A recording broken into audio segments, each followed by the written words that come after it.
Welcome to History Rewind. Let's cover this story. A single pig, that's all it took.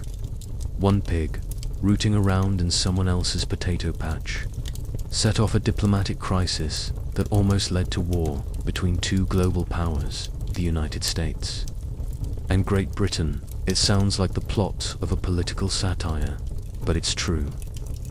In the summer of 1859, an American settler shot a British pig. What followed was a full military standoff, with hundreds of soldiers, warships, and artillery moved into place, all because of a dispute that had no clearly defined villain or victim. The strangest part, nobody ever fired a shot, not after that pig, anyway. This is the bizarre but true tale of the Pig War, the war that almost happened but never did.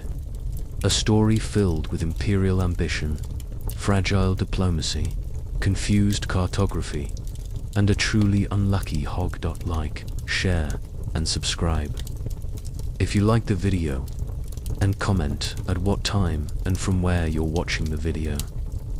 Let's rewind history. The year was 1859. Tensions between the United States and Great Britain had been building for years in the Pacific Northwest. The two countries had long argued over the ownership of a string of islands between Vancouver Island and the mainland territory that would become Washington State. These were the San Juan Islands. Lush, remote, and strategically important, the islands had been jointly occupied by settlers from both nations. The problem, no one could agree on who owned them. Back in 1846, the Oregon Treaty was signed to resolve boundary disputes between the two nations. According to the treaty, the border would follow the 49th parallel to the middle of the channel which separates the continent from Vancouver Island, and then head south through that channel to the Pacific. But the treaty made one very critical mistake. It didn't specify which channel.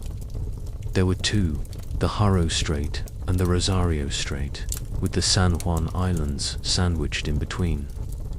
If the Haro Strait was the border, the islands belonged to the United States. If the Rosario Strait was the border, they were British. It was vague, it was ambiguous, and it was the perfect setup for chaos. For years, this ambiguity simmered without boiling over. British and American settlers both lived on San Juan Island, coexisting uneasily. The British presence was marked by the Hudson's Bay Company, which had established a large sheep ranch on the island. On the American side, enterprising farmers and settlers moved in, claiming land and planting crops. One such settler was Lyman Cutlar, an American farmer who moved to San Juan Island in 1859. He built a cabin, cultivated his land, and lived a quiet life until June of that year, when a pig changed everything. The pig, owned by Charles Griffin, a British employee of the Hudson's Bay Company, was a notorious wanderer.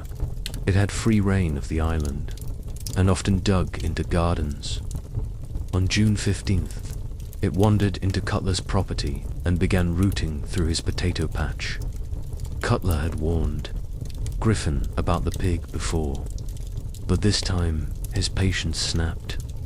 He pulled out his rifle, took aim, and shot the pig dead to Cutlar. It was simple. A trespassing animal destroyed his food, and he acted accordingly. To Griffin, it was an outrage. He demanded compensation. Cutlar offered $10 for the pig, about $350 in today's money. Griffin refused. He wanted $100. The disagreement escalated, and before long, British authorities threatened to arrest Cutlar. Cutlar, alarmed, appealed to American authorities. He insisted he was an American citizen on American soil and should be protected by the United States government, not subject to British rule. Within weeks, the situation snowballed. the US Army responded by dispatching Captain George Pickett. Yes, that Pickett, who would later lead the infamous Pickett's Charge at Gettysburg.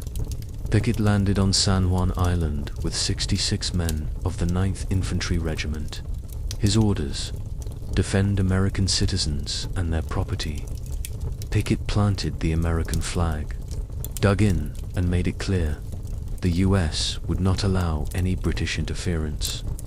This move infuriated the British.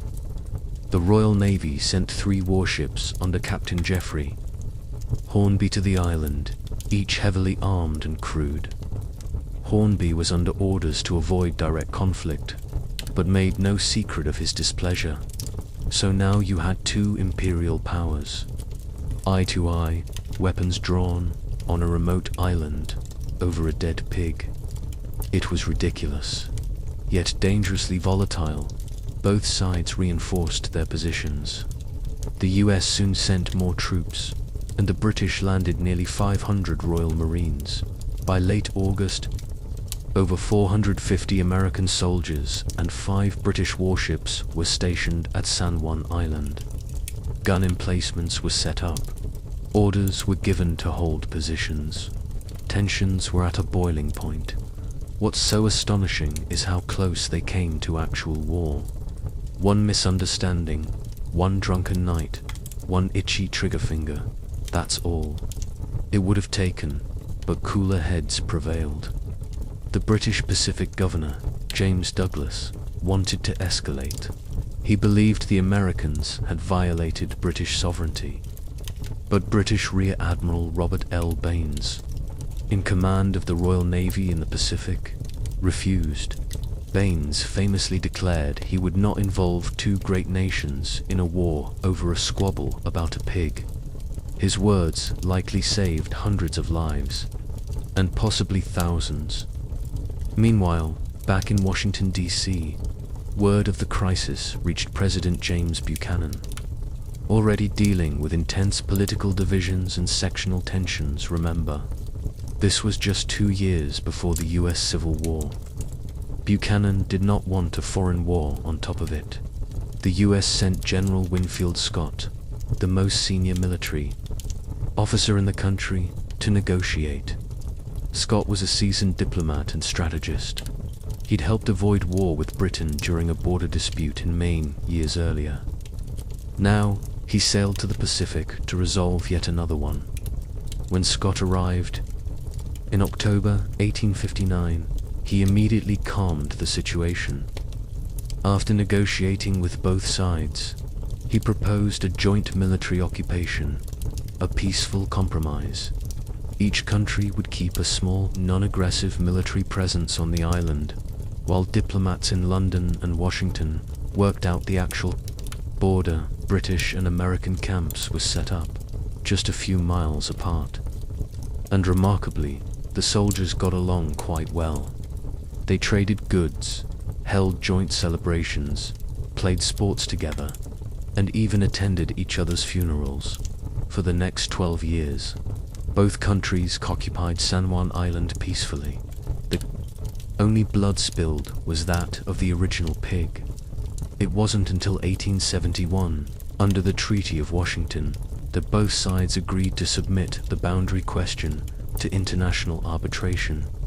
They asked Kaiser Wilhelm I of Germany, yes, the German emperor, to decide which channel the border should follow. In 1872, his arbitration panel ruled in favor of the United States, declaring the Haro Strait the correct boundary. Thus, San Juan Island officially became American territory. The British withdrew peacefully. No shots were ever fired again, except for that single pig. The Pig War is a story that's often treated as a historical oddity, and on the surface, it certainly is. A war that almost happened, triggered by a potato-eating pig, ending in peaceful coexistence. But beneath the humor lies a lesson in how unclear communication, nationalism, and pride can spiral out of control. A petty disagreement left unchecked. nearly brought two powerful nations to conflict, and yet, it's also a reminder that diplomacy can win. That restraint from men like Admiral Baines and General Scott can steer the world away from needless bloodshed. Even in the absurdity of history, there are moments of wisdom today. You can still visit San Juan Island National Historical Park, where both the British and American camps are preserved. There's even a monument to the pig war, and yes, there's a plaque honoring the pig that died and changed history. His name was never recorded, but his legacy lives on. One pig, one shot, one nearly forgotten war, and now you know the story.